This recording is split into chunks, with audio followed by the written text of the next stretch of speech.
Bonjour. Ce 1er avril, Pierre le Platonnier nous propose de suivre Jésus sur le chemin vers Pâques. Voici le verset. « Alors, vous serez fils de votre Père, car il fait lever son soleil sur les méchants et sur les bons. Il fait pleuvoir sur les justes et les injustes. » Matthieu 5, verset 45. Le soleil se lève sur les bons et les méchants, la pluie tombe sur les justes et les injustes. Cette chose toute simple est ce que nous avons le plus de peine à accepter. Nous préférons qu'il y ait des différences, non pas seulement des différences dans les satisfactions, car nous savons bien qu'il y a plus de satisfaction à être juste qu'injuste. Non pas seulement des différences dans la joie, car nous savons bien qu'il y a plus de joie à être bon que mauvais. À vrai dire, nous préférons que les bons soient mieux traités que les méchants. Mais les épreuves frappent indistinctement tous les hommes sans qu'ils soient tenus compte des conditions de vie. Un sentiment de colère nous étreint parfois. Qu'est-ce que j'ai fait pour mériter une telle épreuve ? Le psalmiste s'est exprimé à ce sujet dans le livre des psaumes, chapitre 73, versets 2 et 3.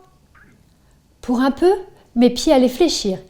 Il s'en est fallu d'un rien que mes pas ne glissent, car je jalousais les insensés en voyant la prospérité des méchants. » Nous serions volontiers pour une religion porte-bonheur. Mais voilà, le signe du Christ n'est pas le trèfle à 4 feuilles, mais la croix. Dieu ne nous élève pas à l'abri de la souffrance, mais au travers de la souffrance. Je vous ai parlé ainsi pour que vous ayez la paix en moi.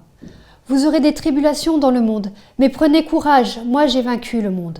Jean 16 au verset 33. Le mystère de la souffrance reste bien sûr entier.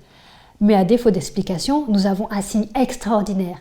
Celui que Jésus nous a donné en acceptant la souffrance lors de son procès et de sa mort le jour de Pâques. Ce jour-là, la vie a été plus forte que toutes les puissances de mort qui règnent en ce bas monde. Et c'est là, le dimanche matin, que nous découvrons que le bonheur d'une vie n'est pas tant d'être tenu à l'écart du vendredi saint, mais c'est d'avoir dans ce vendredi saint un chemin vers Pâques. Alors n'oubliez pas, lorsque vous êtes en chemin, regardez devant vous et autour de vous. La tombe est vide. Jésus est ressuscité. La vie aura le dernier mot.